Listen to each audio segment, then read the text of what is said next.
You've done the chasing, you've over-explained, you've waited for the bare minimum and called it love, and now you're exhausted, emotionally drained from trying to prove your worth to someone who runs the second things get real. But here's the truth. The moment you stop trying to convince an avoidant of your value is the exact moment they start to feel it. Not because you manipulated them, not because you played games, but because you finally did the one thing they weren't expecting. You pulled your energy back. Avoidant partners aren't wired to respond to pressure. They respond to space. They don't wake up to your worth when you're still knocking on their emotional door. They wake up when the door closes and you're no longer standing there. You see, your silence becomes the loudest message they've ever heard. Your absence becomes proof of everything you brought into their life that they never fully appreciated until it was gone. This isn't about making someone chase you. It's about shifting the power dynamic back to you. It's about standing in your dignity and letting your absence do what your presence couldn't. Show them what it actually feels like to lose you. Because when you stop fighting for someone who avoids intimacy, you stop playing small. And that's when everything changes. That's when your worth finally speaks for itself. Stop chasing, start detaching. It sounds simple, but when you're emotionally invested in someone, especially an avoidant partner, it can feel like the hardest thing in the world. You're used to proving your love through effort. You believe that if you just say the right thing, do the right thing, show enough patience, or give them enough chances, they'll finally see your worth. But that mindset, while coming from a place of genuine care, actually works against you when you're dealing with someone who has avoidant tendencies. Avoidant individuals are uncomfortable with emotional closeness. They crave connection deep down, but they fear the vulnerability that comes with it. So the more you chase, the more they pull away. The harder you try to make them feel secure, the more overwhelmed they become. They don't interpret your chasing as love. They interpret it as pressure. And pressure for the avoidant is a trigger. It confirms their subconscious fear that intimacy leads to entrapment, that someone getting too close means they'll be emotionally smothered or lose their autonomy. So what do? They create distance. They shut down. They retreat into their own world, and you're left confused, anxious, and questioning your worth. This dynamic becomes a cycle. You feel them pulling away, so you try harder. You send the long texts, you over-explain, you apologize even when you didn't do anything wrong. You chase their affection, their attention, their validation, but what you're really doing is abandoning yourself. You're making their emotional availability the measure of your value. And that is the trap, because no matter how much effort you give, it will never feel like enough. Not because you aren't enough, but because you're trying to win over someone who isn't emotionally available to begin with. Detaching doesn't mean you stop caring. It means you stop leaking your energy into someone who isn't reciprocating. It means you stop trying to control how they see you and instead focus on how you see yourself. It's the radical decision to stop proving and start preserving. It's choosing peace over performance. And it's powerful because the moment you stop chasing is the moment you break the cycle. When you detach, you change the entire emotional rhythm of the relationship. Avoidants are used to being pursued. They're used to someone trying to pull them closer. When you pull back, it disrupts their pattern. Suddenly, they're not in control of the dynamic. They can't rely on your constant reassurance, your endless efforts, and for the first time, they're left to sit in the silence of their own emotional space. That's where the clarity begins. That's when they start to notice what your presence brought into their life. That's when they begin to feel the absence, not just of you, but of everything you gave that they took for granted. But here's the key. You don't pull back to get a reaction. You pull back because you finally understand that chasing someone who's emotionally unavailable is a form of self-neglect. You detach not to manipulate them into valuing you, but to reattach to your own worth.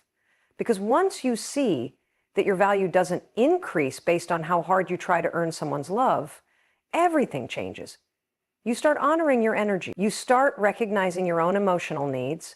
You start choosing relationships that meet you where you are instead of ones that require you to shrink, bend, or beg. And yes, it's uncomfortable. Detaching from someone you love is painful, especially when you still hope they'll come around. But what's more painful is staying stuck in a dynamic where your needs are constantly invalidated and your efforts go unnoticed. Chasing only delays the inevitable. Detachment, on the other hand, creates space for growth, yours and theirs. Maybe they'll realize what they lost, maybe they won't. But the most important realization will be your own. That your worth was never dependent on someone else's ability to recognize it. It was yours all along. Space speaks louder than words, especially when you're dealing with someone who has an avoidant attachment style. While your instinct might be to talk things through, explain how you feel, or fight for clarity, none of that truly lands with an avoidant the way you hope it will. Words, in fact, can often make things worse. They hear your heartfelt confessions or emotional requests as demands. They interpret your desire for connection as pressure, and because pressure is exactly what triggers their defenses, they shut down even more. That's why the most powerful shift you can make is not in what you say, but in what you stop saying. You stop explaining. You stop initiating. You stop pushing for connection. Instead, you give space. Not as punishment, but as power. Here's the thing. Avoidant partners are wired to feel safest in emotional distance. Intimacy to them often feels like a threat. When someone gets too close, their nervous system screams retreat. So when you keep showing up emotionally, trying to get them to open up, they don't see that as love. They see it as encroachment. And that's why space becomes your greatest tool. Because when you step back, you remove the very stimulus that's triggering their defenses. You stop the pressure. You create emotional breathing room. And in that room, they can start to feel again.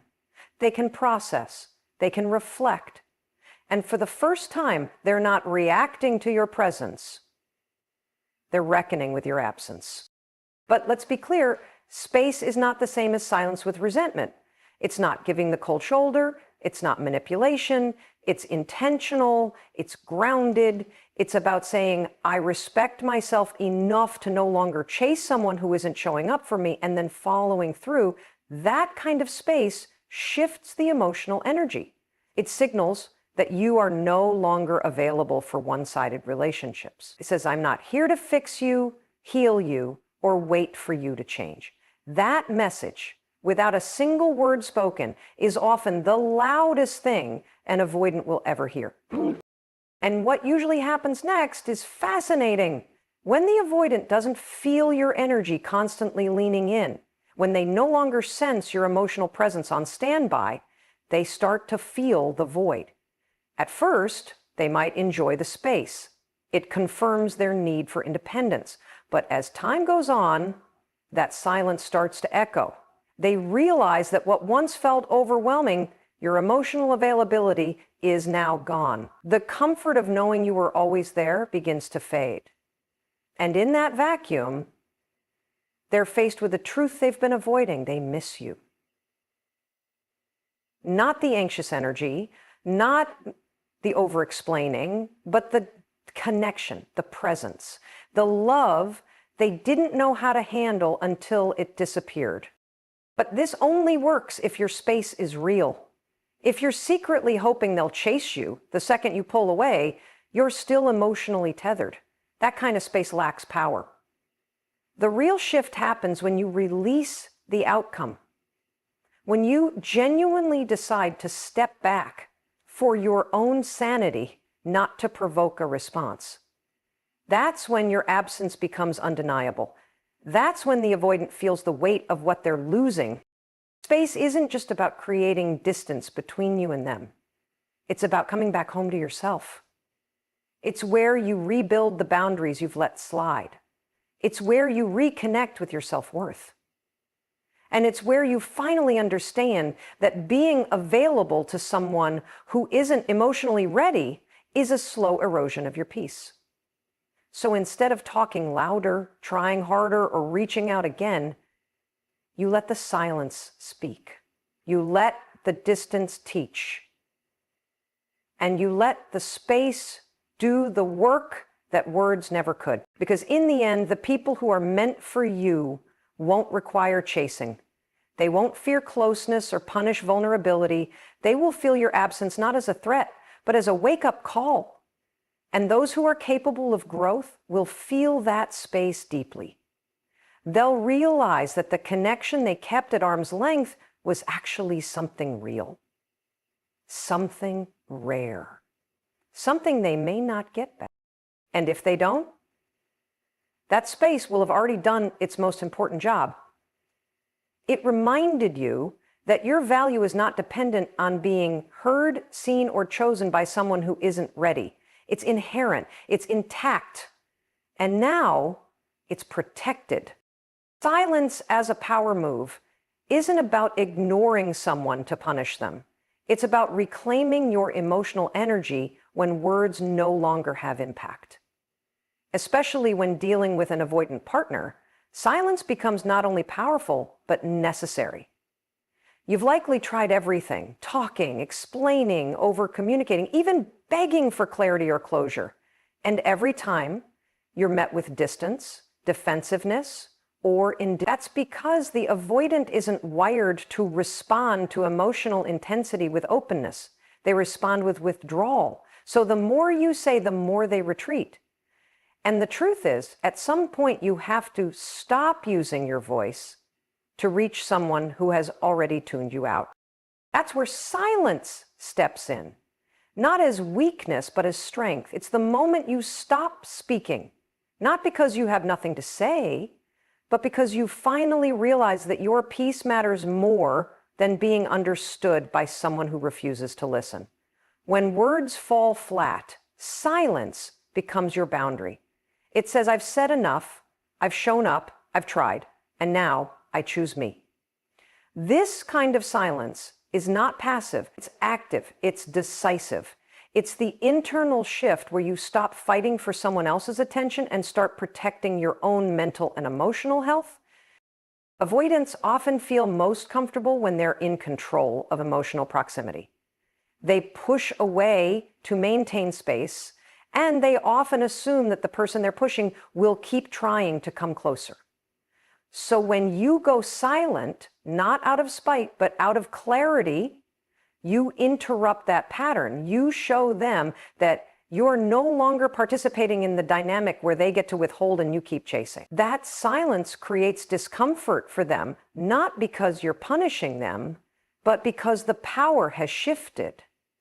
They can no longer rely on your emotional presence as a given. They no longer feel the reassurance of your availability.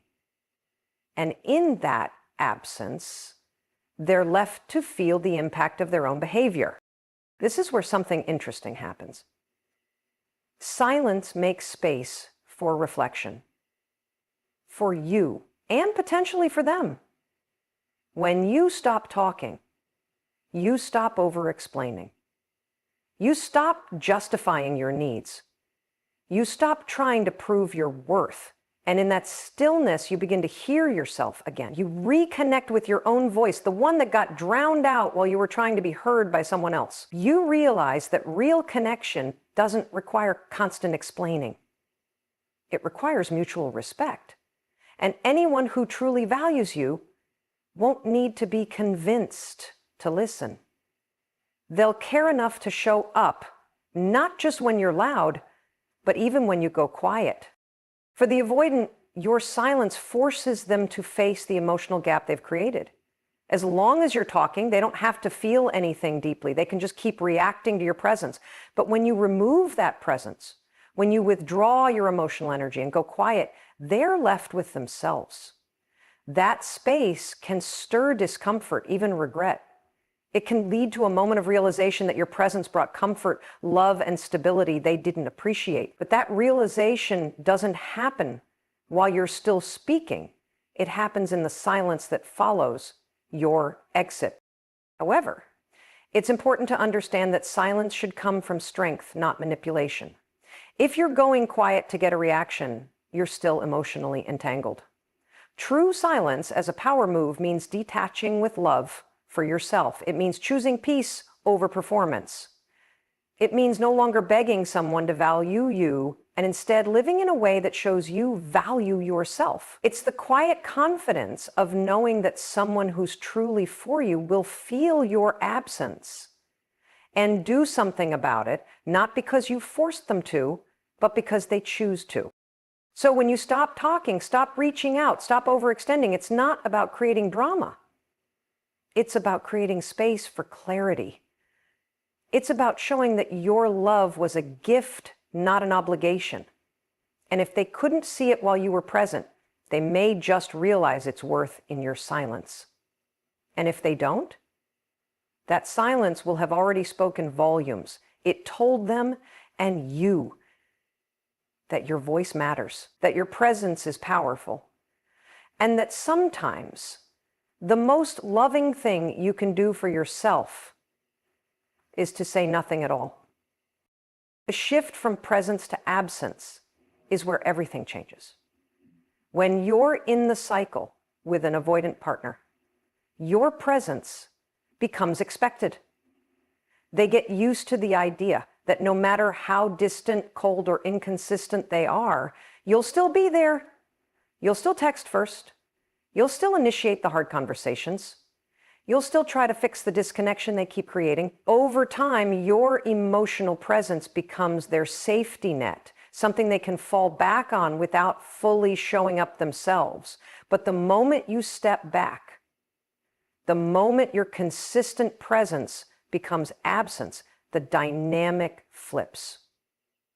And that shift is powerful, not just for them, but for you. See, avoidants don't typically respond to emotional intensity. They shut down in the face of closeness. They often retreat when they feel someone is too available, too expressive, too emotionally invested. It makes them feel exposed, overwhelmed, or obligated. So your presence, no matter how loving or well-intentioned, can actually feel like pressure to them. And when someone feels pressured, they don't reflect, they react. They pull away, they disengage, they detach even more. That's why being constantly present, emotionally, mentally, energetically, can actually work against you when dealing with someone who fears intimacy. Your availability becomes something they resist, not something they appreciate. But when you shift into absence, everything slows down. Your absence removes the pressure. It interrupts their avoidance pattern. It eliminates the dynamic where they expect you to carry the emotional weight of the relationship. Instead of reacting to your presence, they're left to sit in the silence of your absence. And that's when reflection begins. They begin to feel the loss of your energy, not just your texts or your voice, but your emotional presence, your patience, your care. The very things they dismissed or took for granted begin to echo in the space you've left behind. It's in your absence that they feel the emotional consequences of their behavior. And it's not always immediate. At first, they might feel relieved. Avoidants often interpret distance as safety. But over time, that silence grows louder. That emotional space that once felt safe begins to feel empty. And in that emptiness, they start to notice what's missing. Not just someone to talk to, but someone who truly saw them, who held space for them, who loved them in ways they weren't ready to receive. That realization doesn't come from confrontation. It comes from contrast. The contrast between what they had with you and what life feels like without you. For you, the shift into absence isn't just a tactic, it's a healing decision. It's the moment you stop proving yourself. You stop trying to earn someone's attention. You stop making excuses for their inconsistency. And in that absence, you begin to return to yourself. You start to feel the energy you've been pouring into them come back to you. You recognize how much effort you've been investing into someone who wasn't matching it. And as painful as that realization may be, it's also freeing. Because once you've stepped into absence, you stop waiting. You stop hoping they'll change. You start focusing on who you are without the weight of chasing someone who won't meet you emotionally. And here's what's powerful. If they do wake up, if they do start to miss you, it will be because your absence allowed them to finally feel the impact of your presence. That impact is something they couldn't fully process while you were always available. But now that you're gone, now that they can't reach for your comfort or expect your validation, they're faced with the truth. They had something real, and they let it slip away. That moment can be the catalyst for growth, but even if it's not, your absence has already done its job. It gave you your power back. It broke the cycle of emotional overcompunctioning, and it created the space for something better, either their transformation or your redirection. The shift from presence to absence is never easy. It comes with grief, uncertainty, and doubt, but it's also where clarity lives. It's where strength is built. And most importantly, it's where you remember that you don't need to be constantly present in someone else's life to be valuable. Sometimes, the most unforgettable impact you can make is in the space you leave behind.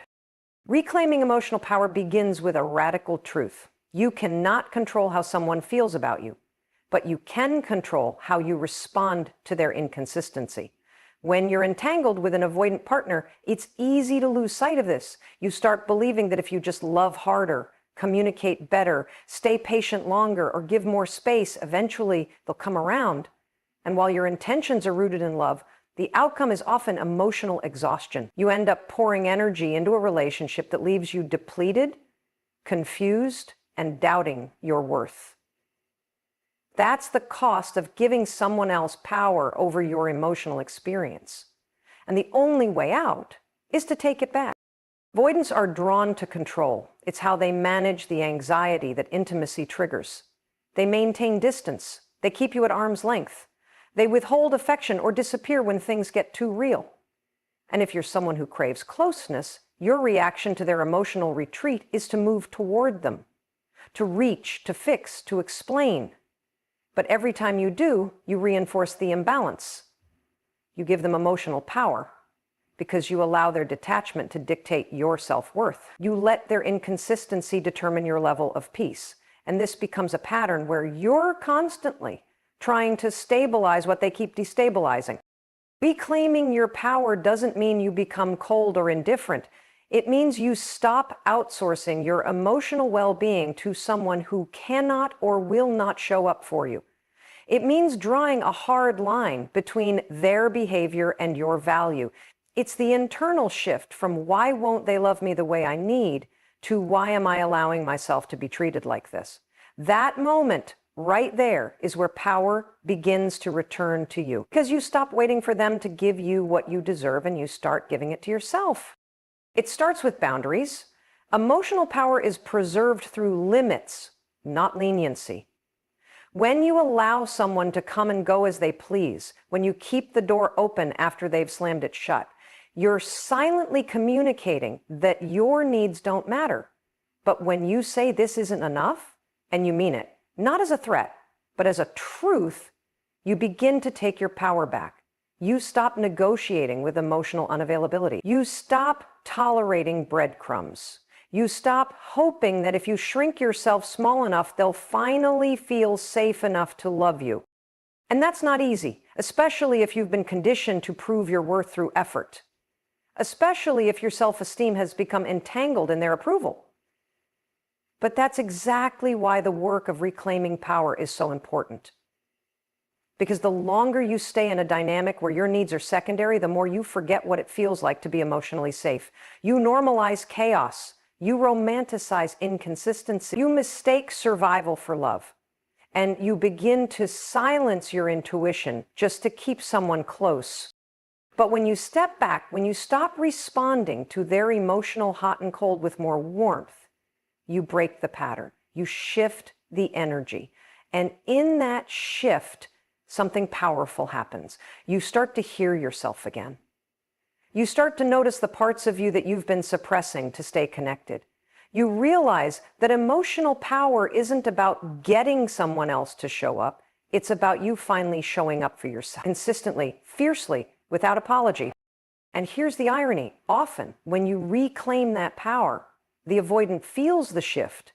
They feel your detachment not in words, but in energy. They sense that you're no longer in control of your emotional temperature.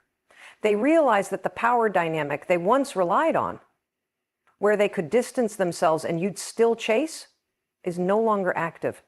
And that shift unsettles them. It challenges their narrative that you'll always be there, always waiting, always willing to carry the emotional load.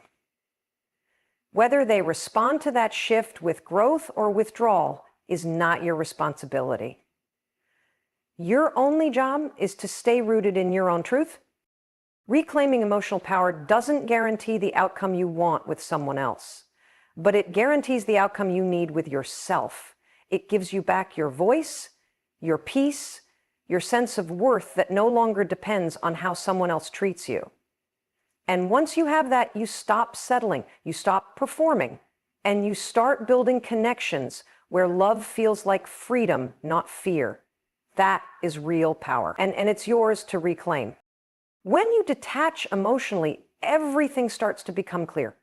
You begin to see things not as you wish they were, but as they truly are. And when it comes to avoidant partners, emotional detachment is often the very step that exposes the reality of the relationship. Up until now, you've likely been caught in an emotional loop, holding on to hope, analyzing mixed signals, giving second chances, and making excuses for behavior that leaves you feeling insecure, unheard, or unimportant. But emotional detachment breaks that loop. It puts space between their actions and your emotional response. And in that space, you gain something powerful: perspective. Avoidants are often emotionally inconsistent. One moment they're warm and connected, the next they're cold and distant. This push-pull dynamic keeps you emotionally invested, but psychologically exhausted. You spend your days trying to decode their moods, waiting for them to open up, and wondering what you did wrong to trigger the distance. That constant uncertainty keeps you bonded, but it's not connection. It's emotional chaos. And that's exactly why emotional detachment is so crucial. It's the moment you stop trying to fix them. You stop personalizing their avoidance. You stop seeking emotional validation from someone who is not emotionally available. When you detach, you remove the emotional charge from their behavior. You begin to say, this is who they are, this is how they operate, and I don't have to take it personally. You stop reacting to every withdrawal with panic. You stop interpreting their silence as a reflection of your worth. Instead, you observe. You watch the pattern without getting pulled into it. You allow yourself to feel the disappointment without letting it derail your self-esteem. Detachment doesn't mean you stop caring. It means you start caring about yourself more than the fantasy you've built around them. And here's what happens when you do that. The blinders come off. You start seeing how little you were receiving in return. You notice how often your needs were minimized. You realize how much of your energy went into preserving something that was emotionally lopsided. And that clarity hurts. But it's also liberating, because once you see the truth, you can no longer unsee it. And with that truth comes choice. You no longer operate from emotional dependency, you begin to operate from emotional clarity. For the avoidant, your detachment sends a message. It says, I'm no longer emotionally entangled in your avoidance. I see it for what it is, and I'm choosing not to play that game anymore. And whether they acknowledge it or not, they feel the difference. They feel the shift in your energy. You're no longer seeking, chasing, or hoping. They're no longer the center of your emotional world. And that shift for many avoidants is destabilizing, because they're used to being pursued. They're used to their distance creating desire. But emotional detachment removes that fuel. It leaves them alone with their own avoidance. And in some cases, that's the wake-up call they never saw coming. But whether they wake up or not isn't the point. The point is that you've woken up. You've stopped allowing your emotions to be dictated by their inconsistency. You've taken your power back by realizing that their inability to connect deeply is not your responsibility to fix. Detachment gives you the space to feel your own needs again, to ask, what do I want? What do I deserve? What am I no longer willing to tolerate? And those questions become the foundation for new standards, for self-respect, for boundaries that are no longer bent just to keep someone around. Emotional detachment isn't coldness, it's clarity. It's the quiet decision to stop betraying yourself for someone else's comfort. It's what allows you to say, I can care about you and still walk away from what's hurting me.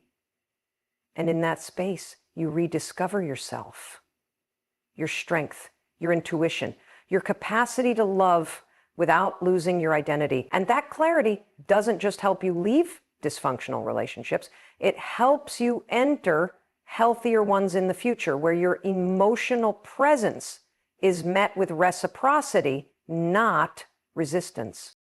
So if you're at the point where nothing is working, where your words aren't landing, and your presence is taken for granted, emotional detachment may be the most loving thing you can do for yourself, because when you detach, you heal.